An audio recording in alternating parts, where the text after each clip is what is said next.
Hello, my name is Dale, and I am the host of Coffee Time Again, Exposing the Truth. Today, we're going to expose the truth on the education system of the United States. We have a fine gentleman here. His name is Mark Taylor. He's going to introduce himself in a second, and we'll get started, and we'll have a beautiful show tonight. Thank you very much for joining us. I hope you enjoy the show. Mark, it's all yours. Oh, thanks so much, Dale. It's a real pleasure to be able to be here to chat to you about education. We're both sides of the pond, as it were, but I think there are so many sort of common threads that go through education, no matter where we are in the world. And as you quite rightly said, my name is Mark Taylor. I'm the host of the Education on Fire podcast, which started back in 2016. And I've subsequently recorded over 350 episodes now of various people within education, parents and mentors as well, with really the essence of the child being at the heart of what learning and education is, and how people can support them and how they can kind of really thrive. And I think it takes a community of people within the system and outside of the system to make that the best possible opportunity for them. I totally agree with that. And we'll see what the similarities are between the system in the United Kingdom and the system here in the United States. And tell us about what is the differences. Can you elaborate a little bit on some of the differences? I think the main difference here is slightly the way that it's sort of put together. I mean, it's much more kind of, I think, age related here in its terms as the testing and all of that kind of thing happens at certain ages, no matter where you are in that program of kind of having to graduate and that kind of thing. You've got testing going on around 7 and 11 and 16 and 18. And they happen whether you're ready for them or not, really, which is just one of those things which is obviously not great for everybody, because as we know that even within the academic year, you've got people who may be born in September and some born in August. They're nearly a year older than each other, but yet still have to sort of take the same exams in the same academic year, even despite those differences. I think maybe one of the main differences between the US and the UK is also that sense of how you can put the schools together in different categories. You know, we generally have mostly state schools here. They were originally part of the local education authority and run in that way, and now they're starting to become sort of multi-academy trusts, so the sort of groups of schools that are sort of coming together in that kind of way. There are some private schools as well. But you sort of have that sort of state or private, whereas I know where you are, between your sort of your public and your private and your charter schools in different ways. I think you've got more different options of education depending on where you're living. So you don't have charter schools in the UK. No, not in that same kind of way. I think the new thing that I've sort of noticed coming in is being this idea of sort of online schooling and how that can be adapted for people, partly because they want that environment to be able to work at home and at their own speed, or even if it's a live lesson in a certain environment that way, but also some people who actually may be gifted in some way or have activities which doesn't allow them to attend sort of traditional school, as it were. So maybe they're a sporting person who's traveling around the world competing and that kind of thing. Those sort of new options now of having online school in those versions of are sort of much more supportive, I think, than just maybe having a sort of a teacher that's going around with you. I would think that would be because you get more access. I'm not a real favor of online teaching for younger students. I think Elementary and secondary elementary school. I think that is so important for the child to have the children, other children around them for the social development as well as the educational development. I agree. I think it's definitely important for the social development. I think the one thing that many people during the pandemic will have realized is actually how difficult it is to just be working within a screen when you are younger and when you've got younger children. I think it worked better, as you said, is the children got older, and I think it sort of got maybe easier for them when there was less time constraints as well, where there was some kind of interaction online, but then the ability to go into a bit of free study, which then sort of came back into another class rather than just the one lesson after another online. But yeah, we'll see lots of different versions now, but definitely much harder and not very supportive, I think, for those younger children.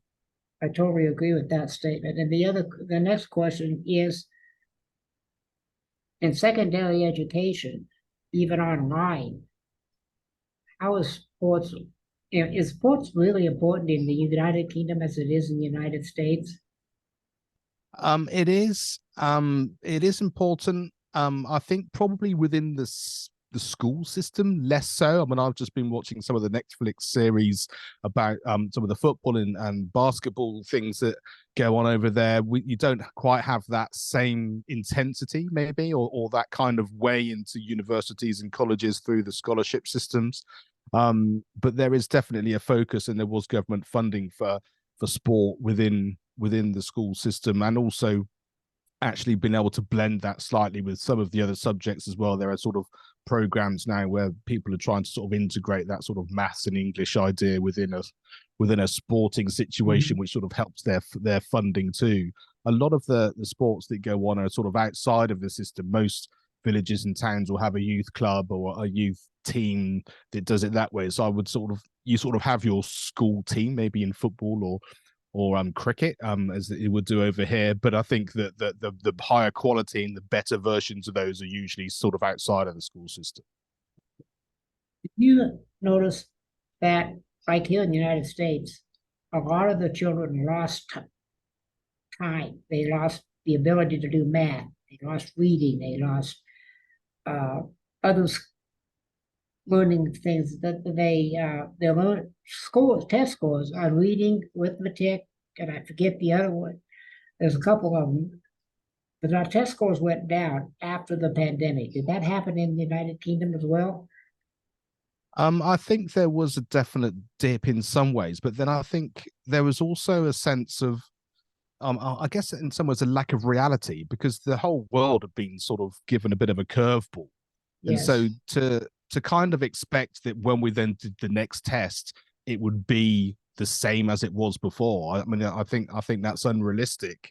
If you're going to do it on the same parameters, because it doesn't take into account the fact that people have been in that situation, and even if they sort of change some of the format in order to make it like that, you know, if you think about the reality of how what percentage of a child's life, you know, they'd suddenly spent not in school and not interacting and not having that kind of day-to-day interaction with their teachers, it would make perfect sense that some things would have sort of slipped through the net and some bits of learning would have not necessarily worked. And that's not even to mention maybe some of the emotional things which have happened to them based on that, which would then obviously that's the foundation of any child is being happy and supported. So if Yes. they weren't feeling that as well, that's going to feed into sort of how interested in how they can actually take on those academic skills as well. I totally agree with that statement. That's a wonderful statement. I'm glad you brought it up. And I was wondering, what is your background in education? So my background from an education point of view comes through being a musician. I went to music college and studied drums and percussion, and I've managed to be a professional musician for about 25 years. And my sort of step into the education field was through teaching drums and percussion in schools, and then also doing sort of whole class workshops of samba and African drumming and getting to visit lots of different schools. And it was there that I was sort of seeing a lot of teachers in a staff room sort of hitting their head against a brick wall saying, you know, I got into this to kind of help pupils, to support children, to give them a chance. And here I am sort of time poor and swamped with admin and all of that kind of thing, not really being able to do what I wanted. But because I was in lots of different schools, I was also able to see that some schools were doing things slightly differently, or there was an organization or a way they were working which was being very supportive. And that was kind of the beginning of the podcast, really, was that sense of, I thought if I can chat to the people over here who are kind of doing great stuff and have great opportunities and are working well, maybe that teacher in the staff room who's not feeling very supported can kind of either bring some of that in directly or at least have that conversation with their leadership team to say, look, there's this charity doing this particular work, or this school is able to bring this program in. And so that was kind of where I really sort of got interested in how everyone's in a school supposedly doing the same kind of thing, but it looks different depending on their setup. And at the same time, my kids were going through school as well. And I was very interested in the fact that there were lots of headlines that schools would say, you know, about well-being, child focused, all of that kind of thing. but the reality of what my children were feeling sometimes or what they were experiencing wasn't necessarily what that headline was. And as a Mm-hmm. parent, I was sort of very keen to sort of ask those questions. So a combination of that, sort of really understanding what it's like for my children to be in school, plus what I was experiencing going into schools. Yeah, I sort of got into it more and more and more, and that, as I said, led to the podcast, but also led me to being asked to be part of the National Association for Primary Education here in the UK, which is a non-political charity, but that had a real sense of kind of child first and child centered idea of what education could be, and that really sort of spoke to me because it's sort of independent from all the politics and everything else that's going on. It's like, what can we do to help this child today, and is what is currently in place helping them, and if not, what can we do to kind of support that? The show I did on education brought up a couple of things to me that I've noticed that we're not teaching real subjects anymore, like math, arithmetic, math, sciences, uh, history. In fact, there's some school district here in the United States that are starting American history in 1860. They kind of left out 100 some odd Jews. And they're teaching a lot of the so-called woke. And I was wondering, is that going on in UK as well? I think there's definitely a narrowing of the curriculum. And I think part of that is due to the testing and the way that countries and schools are kind of trying to have a table of how well they're doing. And the only way they can do that is kind of some of the black and white subjects in terms of knowledge base. Mm-hmm.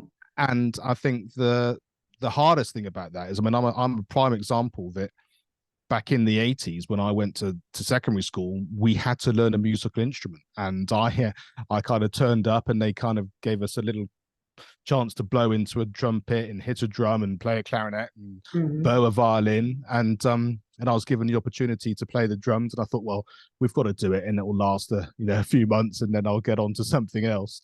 And I absolutely loved it, and it was then obviously became my career, but it was only the fact that it had that broad curriculum, the fact we had to do it to begin with, it opened my Mm-hmm. eyes and gave me that experience to be able to do that. I'm not sure that would have been the case now in the same kind of way. And I think that's incredibly sad, because for those children who, aren't mathematicians or struggle in some of those other subjects, if they've got a real skill in other things which they've not experienced, then they're really missing out on the opportunity in terms of learning where they may go later on in life, but also giving them the confidence and the understanding that they're worthy and their skill set is something different than what the school is saying. And I think that's a really sad thing when they don't get that opportunity. And it's not great for society, because we need a range of people with skills and emotions to be able to kind of make it a well-rounded world for us to live in. Yeah, I hear you on that, because that's one of the reasons our schools test scores have gone down, is because they're not teaching the subjects, and what they're also doing, they're teaching to the test. Does that go on? Absolutely. I mean, that's the main thing. My daughter has just completed her GCSEs, which you do at age 16 here. And I would say that her school was absolutely phenomenal at giving her the best opportunity of doing well in those exams. Whether they educated her well, whether they supported her in lots of ways. I mean, I think we did an awful lot of sort of parenting, which sort of helped give her sort of the breadth that she needed from an Yeah, emotional standpoint and a home standpoint to give her the skills she needed to get yeah, through what was, a stressful situation. And I think you're right. Their schools are in a position where they're graded. Their whole reputations are based on those test scores, and it takes a very brave head teacher or leadership to kind of go the other way back and say, look, we know this is the type of education we want to give. We know the breadth is important, and all the sports and the music and the arts, as well as those academic subjects. And we also have evidence that actually, if you do that and the school is thriving in that way, the test scores go up, the children are happier, and it's a great situation to be. But of course, it takes many years to do that. And I think over the last few years, that's been eroded. And so it's very hard to get back. But that's really the biggest difference between our private schools and our state schools, is that the private schools still give you all those opportunities. Yes, because the parents can afford it and the funding is there and the situation enables that to be the case. But where that's the focal point of what's going on, everyone seems to win. And like say the other side of that is that it's just getting narrower and narrower. The teachers are doing a great job of what they're being asked to do, but that's not the same teaching and the same education that it was maybe a generation or two ago.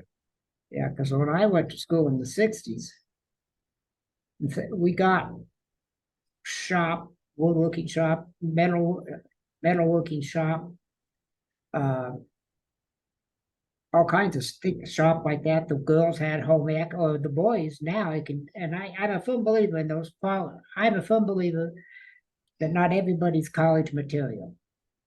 Some people just don't need college or don't want college, and I was one of them. So I never went to college until I was in my 60s when I went to my first class.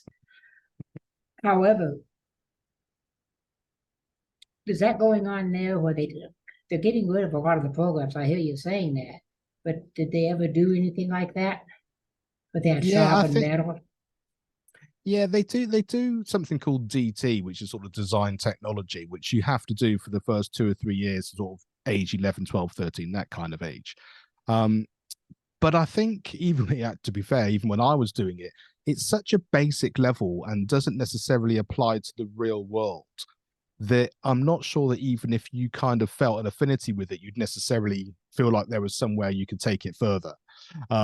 So I think even some of those subjects, even when they were more sort of prevalent, could be a little bit more focused on a real world situation. Because I think as soon as you have an education focal point, which is related to where you live, what you do, what you're trying to achieve, a problem you're trying to solve, then all of a sudden it becomes relevant. And then you can see where that skill set goes in as well. I mean, I think if maybe some of those subjects lasted longer, and so you had to do them maybe for all the time you were there. So, like say, your metalwork skills or your shop skills meant that you actually had the ability to use that in real life above and beyond just taking a class at school. Then I think that would be much more useful. But I kind of thought, if you had the ability to put up a shelf or to mend your car or to do something electronic in those ways, which would be helpful, then great. I think in my woodwork class, I think I made some kind of wooden boat, Yeah, which was, I guess, interesting at the time. I got to sort of use a few saws and things, but didn't sort of really sort of change my world in any particular way. didn't change mine either, and I made a birdhouse. While I was in, and I would just, and, again, I just don't think that. Do you have trade schools in over there? Yeah, so the things have changed slightly here in recent times. So you have to do sort of your traditional schooling to 16, which is how it was. And then you have to kind of be in education again, definitely for another 2 years. So some people stay on an academic route and then may go to university or college.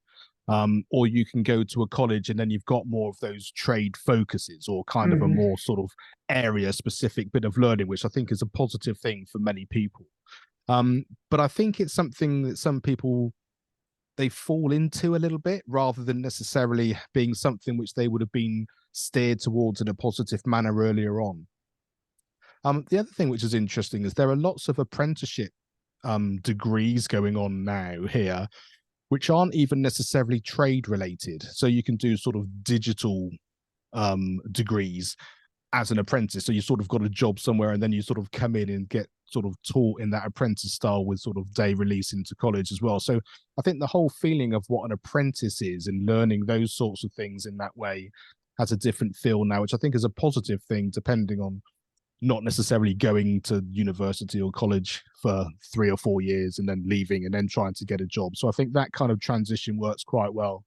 But I think that the trade thing is something yeah, like I said, once you sort of finish school and then you can start to go to college and then find certain areas, and and I think that's that way of thinking. Right, I need a job, and then you sort of get the trade skills from there, and then you do your sort of day release into Mhm. any particular qualifications that you need.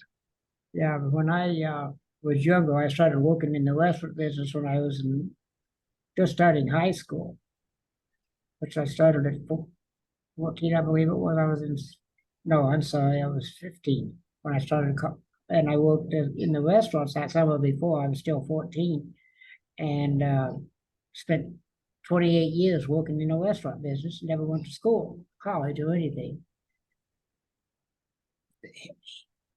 I'm a big supporter of trade schools, as I said, because I believe that not everybody is college material. And trade schools, I think, where they got, you can take computers. There's a company over here that actually gives out $1 million to various students for scholarships if they go to trade schools, not college. And out of curiosity, how is college funded in the United Kingdom? So college and university, it works that you basically can go to college, but it costs you about £9,000 a year, which you don't have to pay, but goes as part of a loan. So eventually you have to pay it back. And then from there, you get a maintenance grant in terms of being able to live, which is related to your parents and your family home and their income, and that kind of gets added on to the money that you sort of basically take as a loan and then have to pay back afterwards. I don't know how it works in the US, but the positive thing about that is it sounds like it's a lot of money after 3 or 4 years, which of course it is in the headline rates, but you only ever pay this back as a small percentage of your income above a certain amount. And I can't remember exactly what that figure is, but let's say it's £25,000. So first of all, you have to be earning over a threshold before you pay anything back.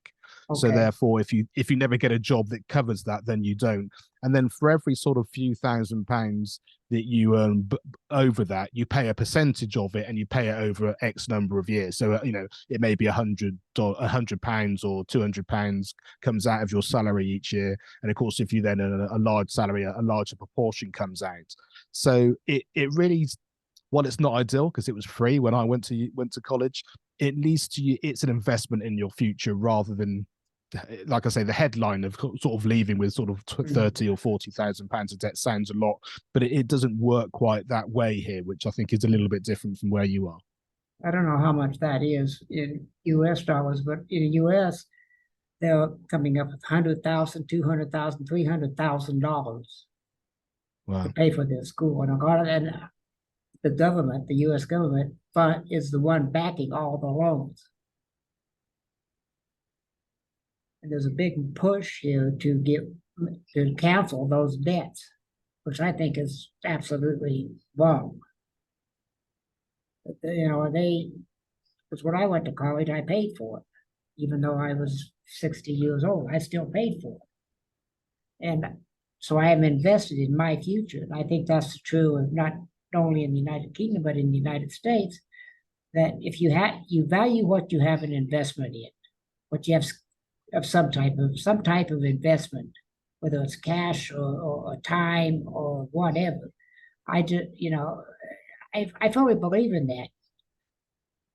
And our education system is getting to the point here in the United States that it's almost, unless you're in a charter school or a private school, you're not getting an education. You're teaching to the test, which everybody has to take. And it's the same test across the country, I believe. And I just don't think that's right. I think we need to go back to the old ways. But maybe I'm just old-fashioned. What do you think? Well, I think if the system's working, then everyone's leaving and doing very well. And I think you don't have to look very far to realize that probably isn't the case generally speaking. And I think the thing about paying for your education as well is that you're really then focused on what it is that you're investing in. Now, I think there are certainly a few years ago when it was free here that, there were people taking degree courses because it was just the next thing you did after you left school. It's good to have a degree, but whether you were doing it just because you had to, if you didn't have any real focus about what that degree might be, it might just be something you were quite good at. Whereas now I think there's a little bit more focus about what that is. And interesting what you said before about the kind of the trade school. I mean, my dad was a motor mechanic. And he left school around the age of 14 and didn't like school, didn't really get on with it at all. But he's always said that as soon as he had that opportunity to learn something he was interested in, he really loved cars, loved fixing things. And then when he then did his college course and got his qualifications within that, he really enjoyed it because it was something that he liked, something he enjoyed, and it was giving him that purpose because he knew he'd get that qualification, which meant he'd get a better job and more opportunities And he was in that profession all his life. And I think that's the thing about it being real world, about passion led, about an understanding of what you are. And that's where that sort of breadth of education and understanding really sort of kicks in first of all. Yeah, as I said, that some schools are teaching classes, history from 1860s, leaving out everything from 1600 or 1400 or whenever, and coming forward with it then. Of course, and they don't teach world history at all. Yes, students today, what was the USSR? And they have absolutely no clue. It's like asking them to use a rotary phone. They can't do it because they're not being taught. And I think that's wrong.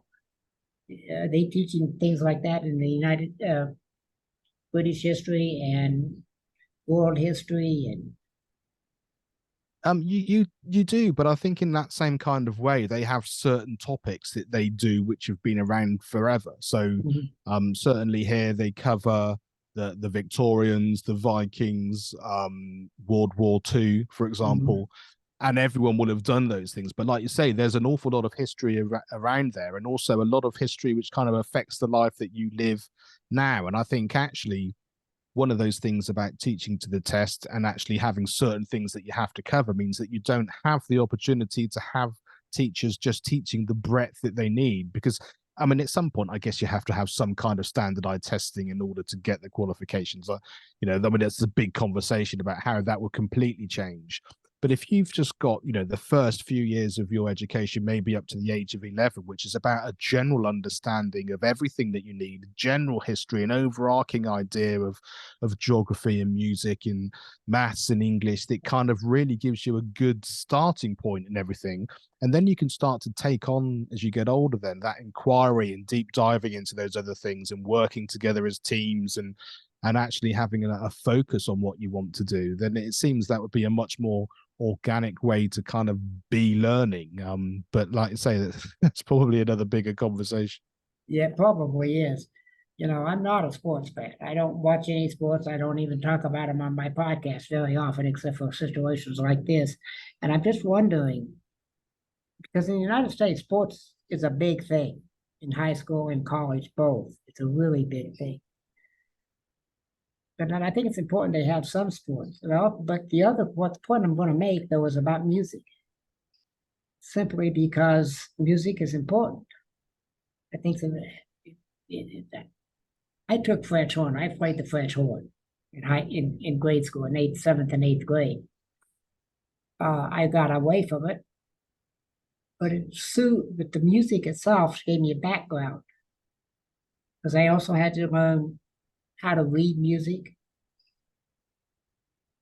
And we didn't get into the classical stuff either. We didn't go that far, but I learned some good background in discipline and practice. And I learned all those disciplinary things that I wasn't getting in school or from my parents for that matter.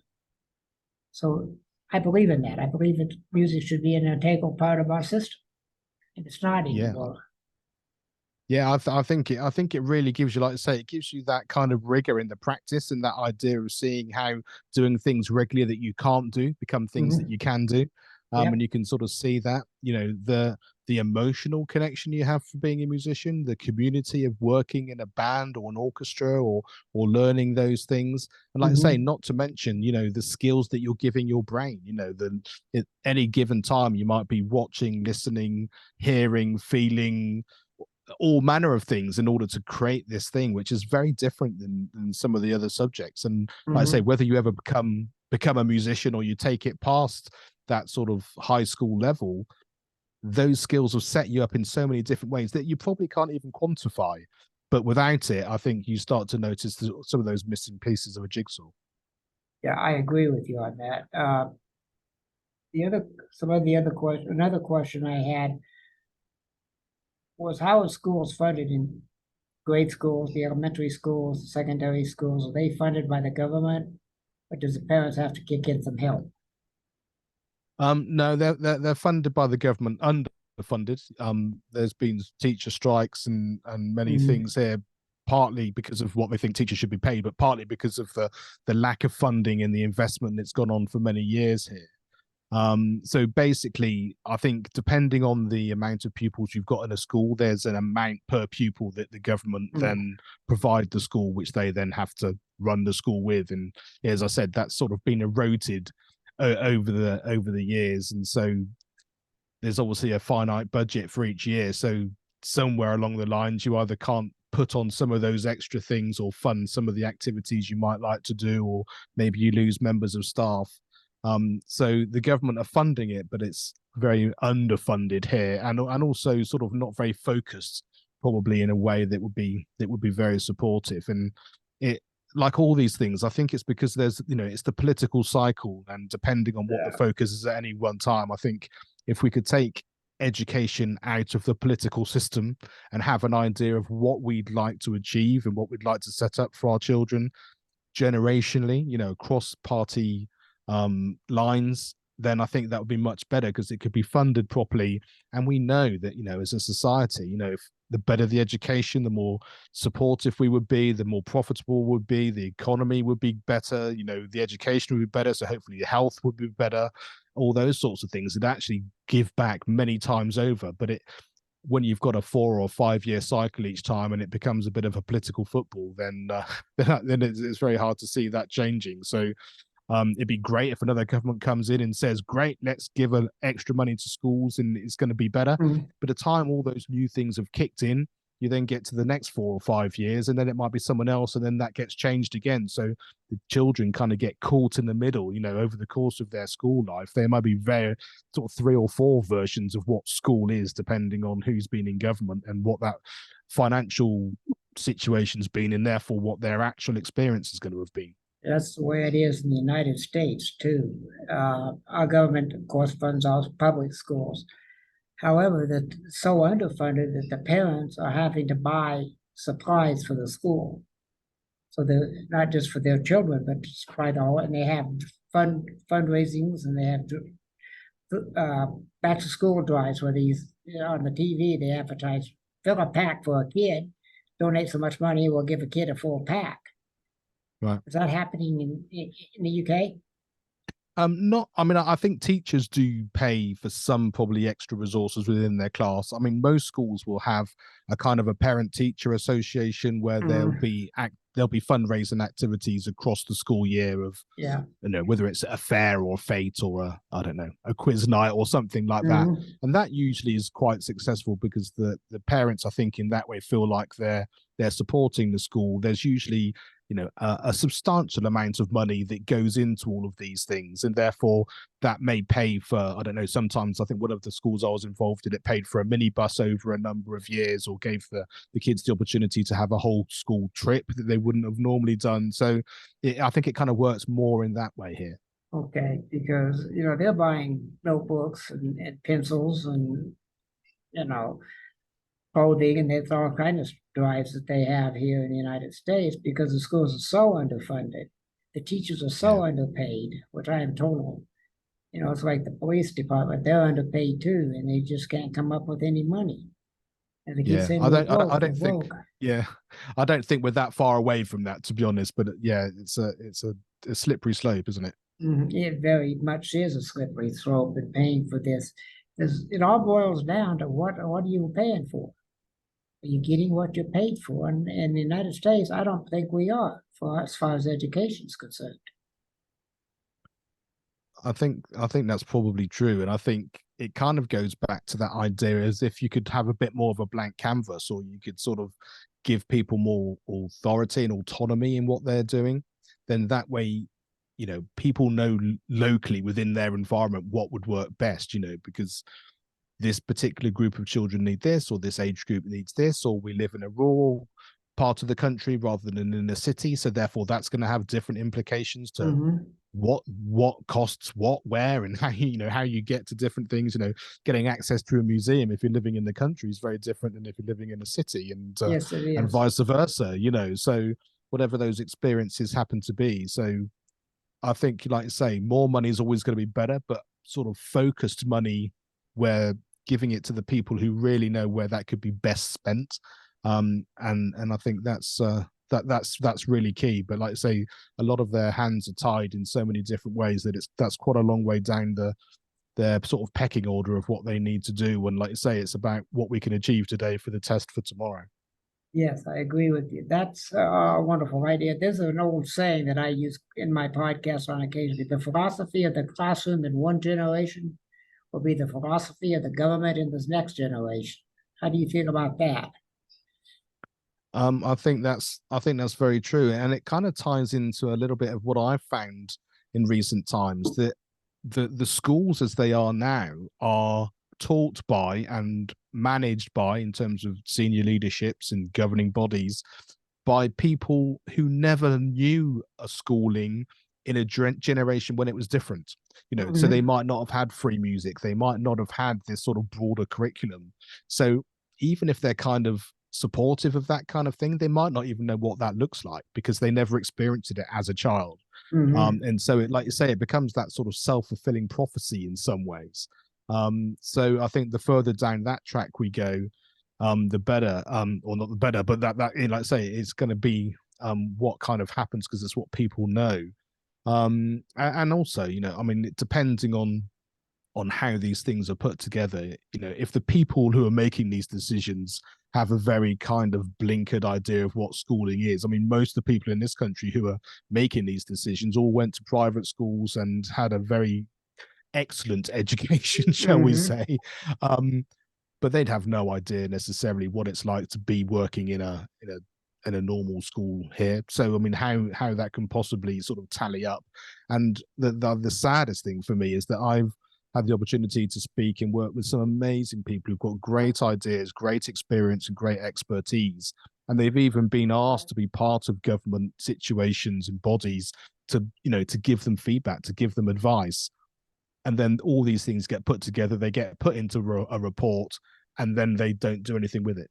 And you just think, Yeah. well, that's just a waste. It's a waste of money, and it's a waste of resources of the really clever, intuitive people who really could help the system as it is, even if you wanted to change it. But even keeping it as it is to some extent, but morphing it in a way that's going to help, it's often sort of not listened to. And so yeah, it's a sad state of affairs. But there are two sides to that coin. There's the kind of those big changes you'd like to make, but then there's also what I hear on a regular basis.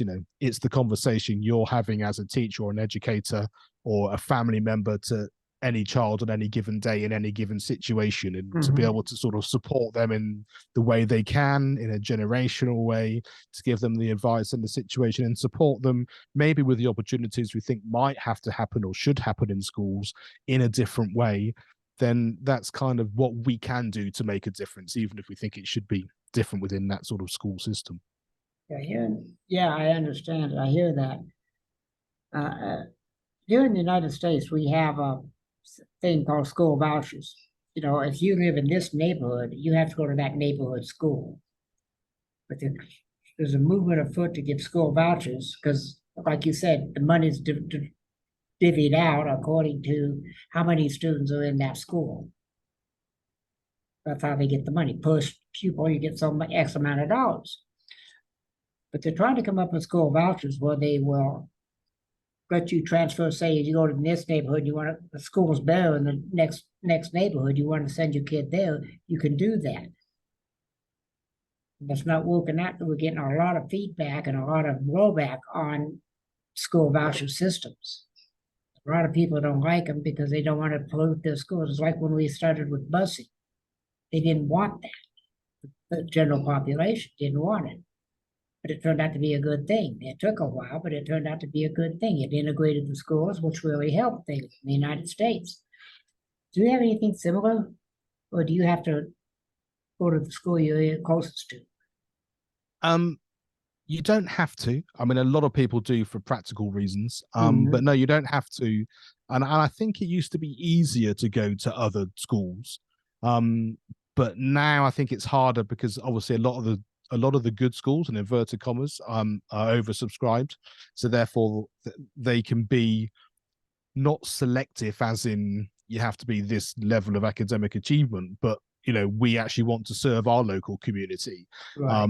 So I think it's almost gone a little bit full circle now, that there are more people who are going to their local schools because they're the ones that are doing it. And also I think there's a little bit of maybe a political drive in that as well, because of course, if you've got a local school that's failing and everyone's going to a different school, then often it's the people who have the opportunity to go to a further school because they have transportation or parents that are able to do that.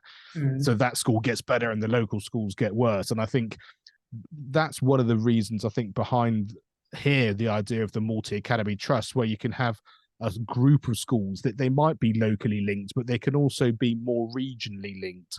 And so that way, I think they're trying to reduce some of what you're talking about. So the impetus might be that we want you to stay in this local area, and actually the quality of education and the overall leadership isn't just confined to that particular school, because it's being supported by other schools in different areas as Mhm. well.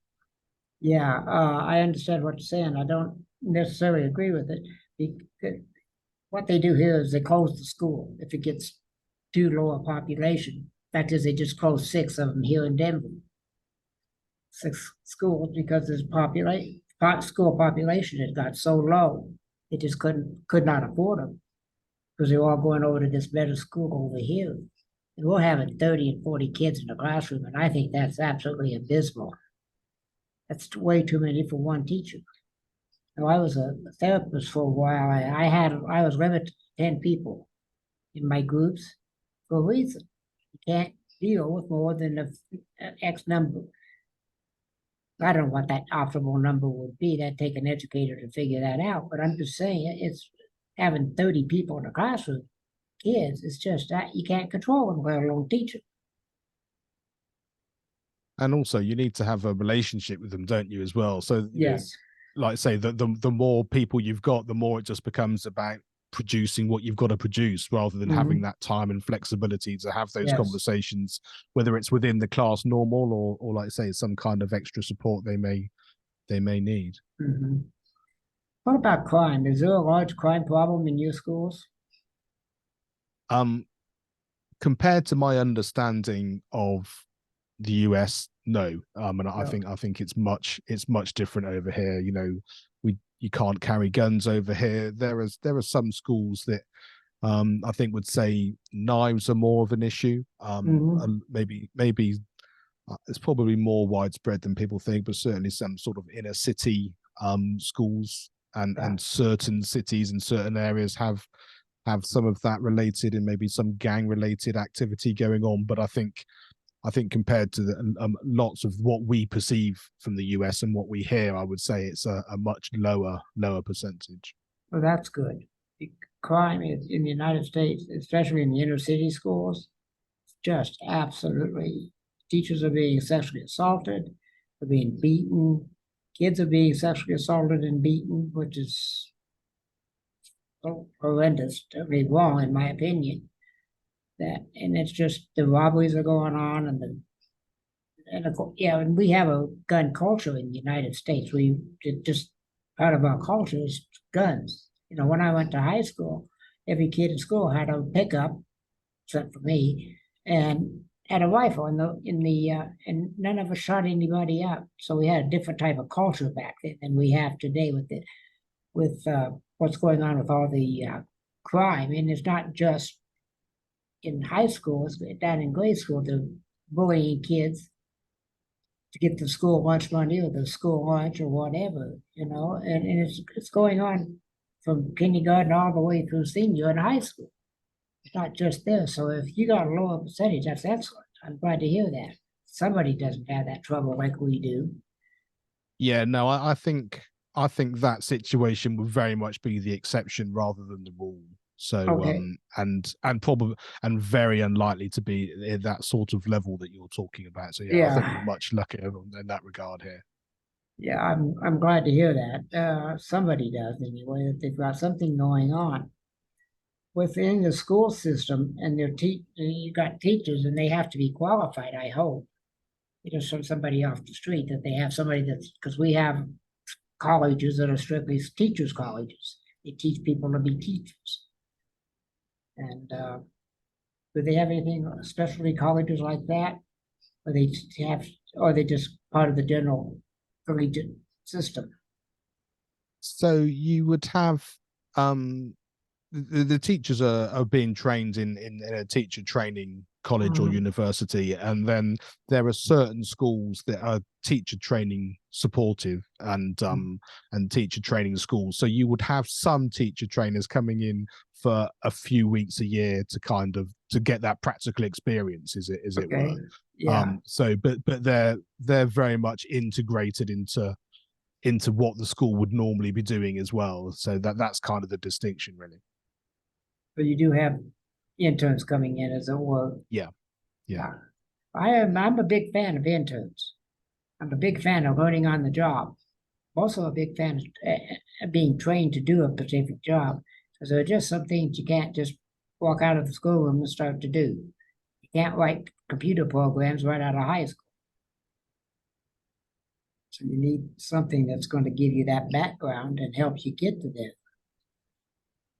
And I'm so far removed. My grandkids are in school. My oldest granddaughter just got married, and I'm going, what's going on here? You know?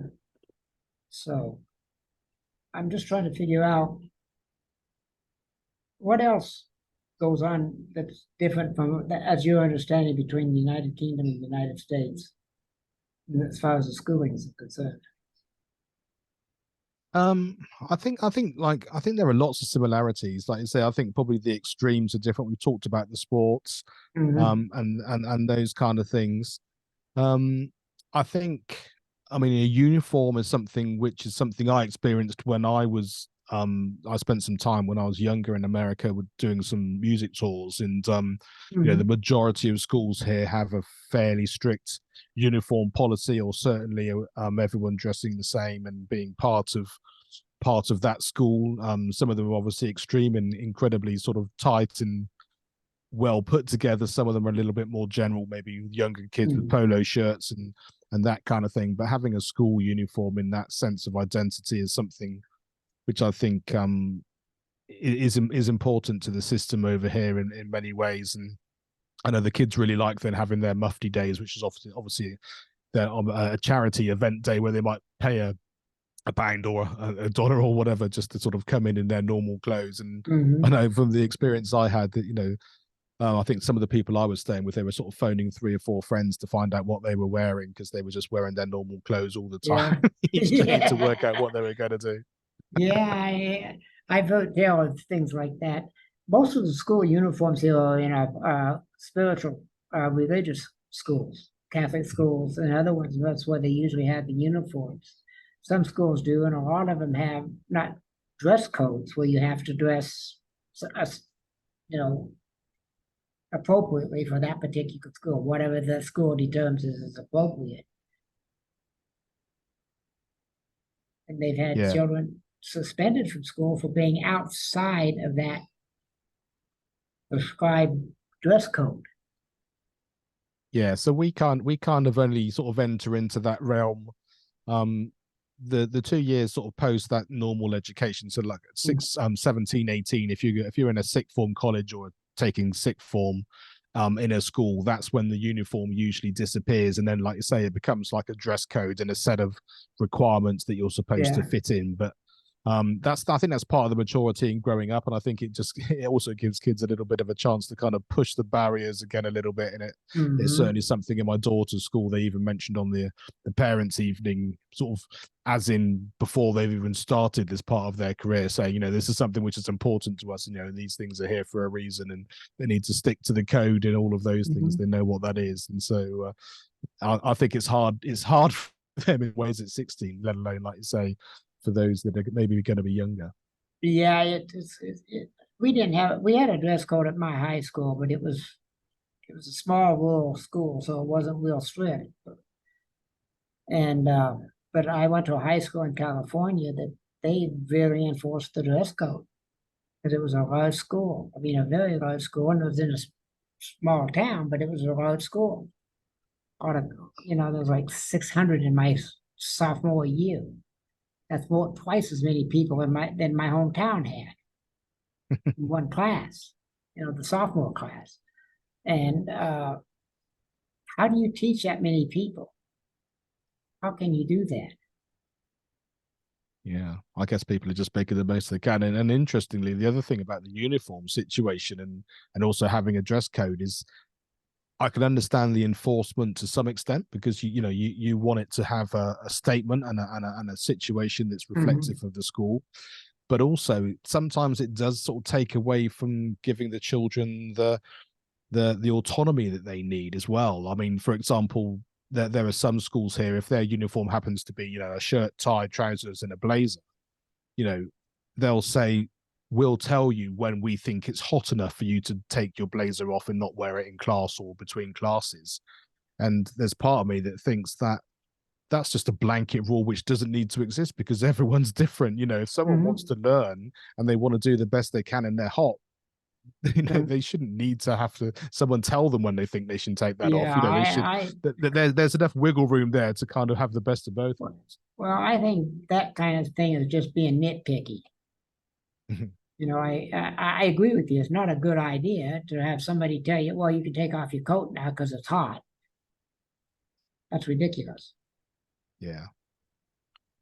Yeah, it's a strange thing, and I think the kids are smart. They know what's going on. And they've lived through the pandemic. It was that kind of you have to keep your coat on and have all the windows open and have have it freezing cold because that's what we need to do because of COVID. And then the following year, it's kind of we're saving money, so you have to make sure that you keep all the windows closed and there's no fresh air and all of this. And they're just like, I kind of understand there was a pandemic, but somewhere there's a halfway house, somewhere there's a kind of, we need some fresh air, or we need to do this, or it needs to be sort of a certain amount of common sense so that we can actually, learn and have an environment that's going to be supportive for us. Some people who get into power don't have any common sense left.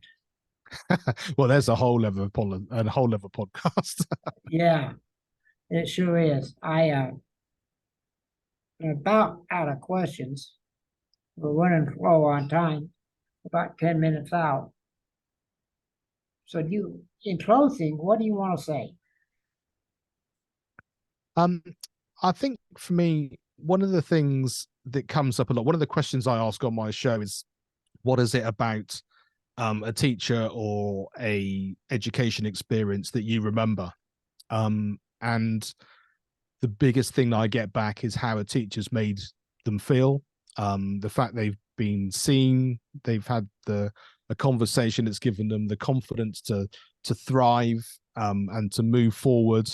And based on that, it's given that particular person the chance to thrive in different areas of their life, as well as that maybe that particular subject.